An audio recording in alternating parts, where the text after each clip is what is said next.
je suis contente de vous retrouver. Ravie. Je pense que comme beaucoup de gens, j'ai toutes les résolutions que j'ai envie de prendre qui tournent dans ma tête et je me suis dit que faire des vidéos avec mes résolutions, ça m'obligerait à les tenir et aussi ça me permettrait de pouvoir vous montrer les résultats en faisant mes petites expériences.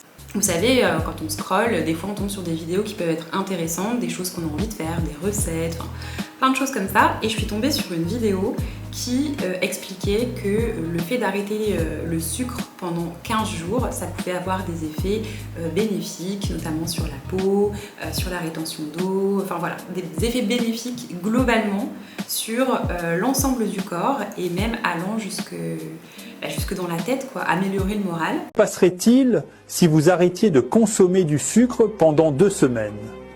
La première chose que vous remarqueriez serait un changement visible sur votre visage. Il passerait d'un visage rond et gonflé à un visage plus fin et élancé. Lorsque vous supprimez le sucre, votre corps change de source d'énergie et commence à brûler les graisses stockées. Et je me suis dit que j'allais me lancer le défi et vous dire un petit peu ce que ça avait fait, si ça a fonctionné ou pas, sachant que le sucre, surtout sucre raffiné, donc les sucres qu'on va rajouter, ça va forcément, on le sait, avoir plein d'effets qui peuvent être négatifs sur la santé, notamment le vieillissement de la peau, la potentialité d'augmenter les chances d'avoir certaines maladies. Je suis en très bonne santé, mais j'avais quand même envie de tester et notamment de voir si effectivement ça allait améliorer au niveau de l'apparence physique mon grain de peau, si ça allait effectivement, j'en sais rien, dégonfler mon visage, mon corps, la rétention d'eau. Et donc du coup, j'ai décidé d'être ultra transparente avec vous et du coup pour être le plus transparente possible, j'ai décidé que j'allais me peser là-dessus, sur cette balance-là. Hop. En fait, il s'agit d'un impédance-mètre. Donc, pour les personnes qui ne savent pas ce que c'est l'impédance-mètre, c'est une balance qui va effectivement donner le poids, mais qui va aussi donner des infos sur tout plein d'autres données du corps. L'eau qu'on a dans le corps, la masse grasse, la masse osseuse, la masse musculaire, enfin voilà. Donc, je vais me peser. Là, je vais le faire maintenant. Je vais faire une capture d'écran des données de mon propre corps et je vais partager ça avec vous. Et ensuite, à la fin de l'expérience arrêt du sucre, je dis arrêt parce que je ne vais pas arrêter totalement les sucres, mais je vais vous expliquer tout au long de la vidéo. Je vous donnerai à la fin de cette expérience les données que j'ai récoltées après 15 jours d'arrêt du sucre pour voir si ça a vraiment fait quelque chose. Donc j'utilise l'application Renfo qui va avec l'impédance-mètre que j'ai à la maison et donc du coup c'est super parce que dedans j'ai pu rentrer mon objectif poids, vous pouvez rentrer tous vos objectifs si vous voulez prendre en muscle, si vous voulez perdre en graisse, voilà, vous rentrez les objectifs que vous voulez. Et ce qu'il y a d'intéressant aussi, c'est que vous avez aussi votre masse osseuse, les protéines, votre métabolisme de base, donc combien de calories vous avez besoin pour faire fonctionner votre corps, pour pouvoir maintenir votre poids actuel ou après pouvoir ajuster si vous voulez baisser un petit peu votre taux de calories par jour si vous voulez perdre du poids.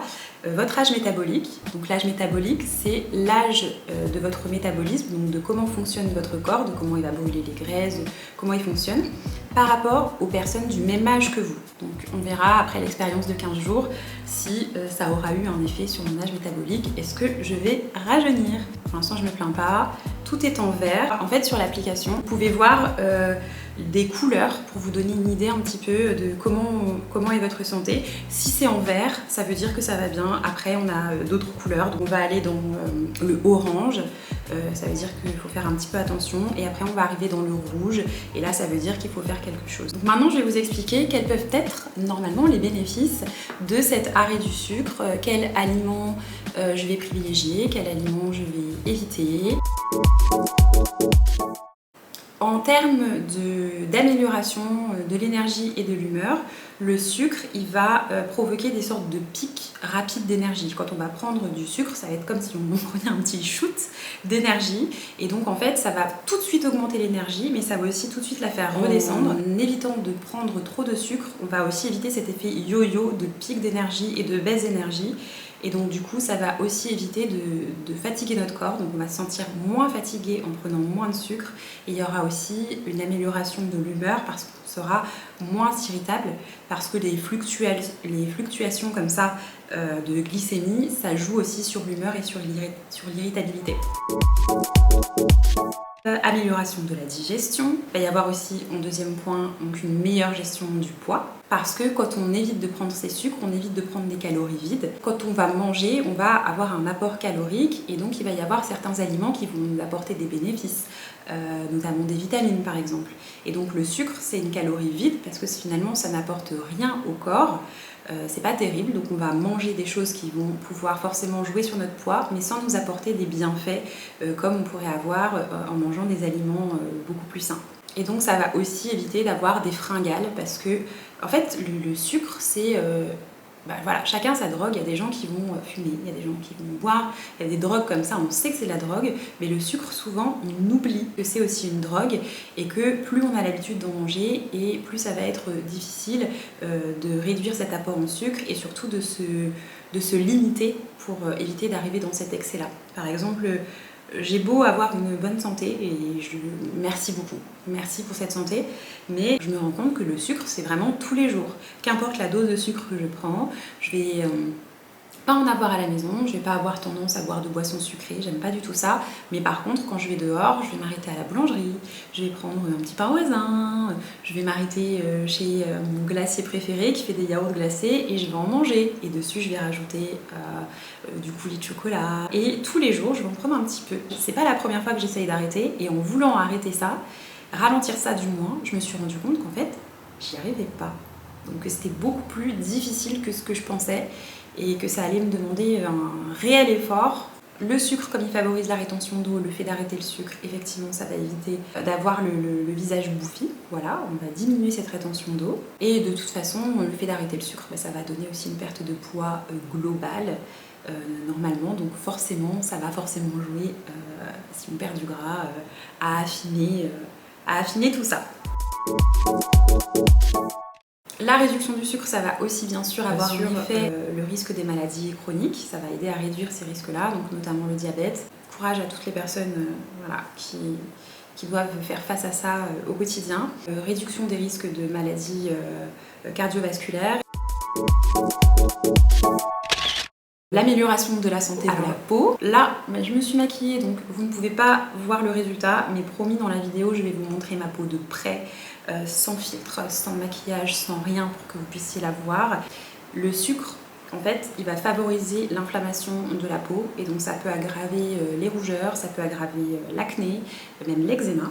Le vieillissement prématuré de la peau, parce que la consommation de sucre, ça va accentuer la dégradation du collagène. Réduction de l'inflammation, parce que le sucre, il peut donc créer des inflammations chroniques et donc du coup ça peut donner des poches sous les yeux. Donc si ça peut éviter les poches pour les personnes qui sont sujettes à ça, c'est intéressant.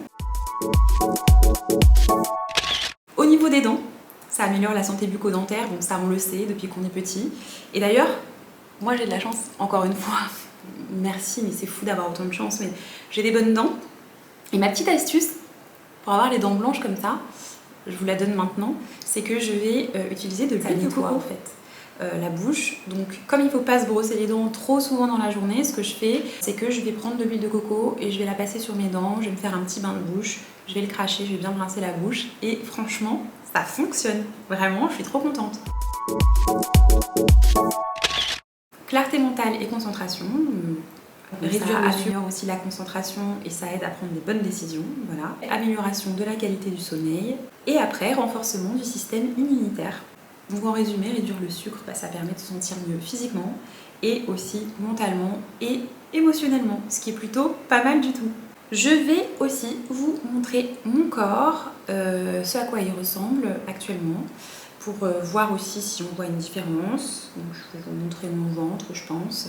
Alors, les aliments à éviter, on le sait, on les connaît, les bonbons, le chocolat, enfin voilà, tout ce qui va avoir des sucres ajoutés, les céréales, et aussi tout ce qui va être produit industriel, parce qu'il y a des produits industriels qui sont salés et dans lesquels il y a des sucres cachés. Par exemple, les soupes en briques, les sauces industrielles, le lait végétal, ça faut faire super attention, parce que souvent on se dit je vais acheter du lait végétal, c'est bon pour la santé. Vous vous faites avoir. Mais clairement, il faut toujours regarder les étiquettes parce que, par exemple, le lait d'amande, c'est hallucinant. Vous allez prendre une bouteille de lait d'amande, vous allez la retourner et en fait, dedans, il n'y aura quasiment pas d'amande. Ce ne sera pas du vrai lait d'amande. Ce sera écrit en gros lait d'amande dessus et en fait, pas du tout. Ça va être de l'eau, du sucre et un tout petit peu d'amande et des fois, ça va être même dans les derniers ingrédients. Quand vous regardez les ingrédients sur les aliments, sur les produits, sur les crèmes, etc., il faut que vous les regardiez dans l'ordre sur l'étiquette. Parce que c'est dans l'ordre au niveau des pourcentages. L'ingrédient qui sera le plus présent, il va être écrit au tout début. Et en fait, plus on va s'éloigner et moins le pourcentage sera élevé. Donc si le premier ingrédient c'est de l'eau, il y aura écrit eau en premier.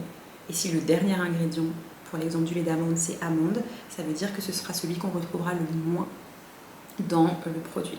Après, comme je vous disais, moi je ne veux pas arrêter tous les sucres, donc je vais quand même me manger des fruits, sans aucun souci, des fruits frais, parce que c'est très bon pour la santé, donc ça je ne vais pas m'en priver. Donc du coup je vais aller me changer pour pouvoir vous montrer ce à quoi je ressemble physiquement actuellement, et je vous retrouve dans tous les cas dans 15 jours.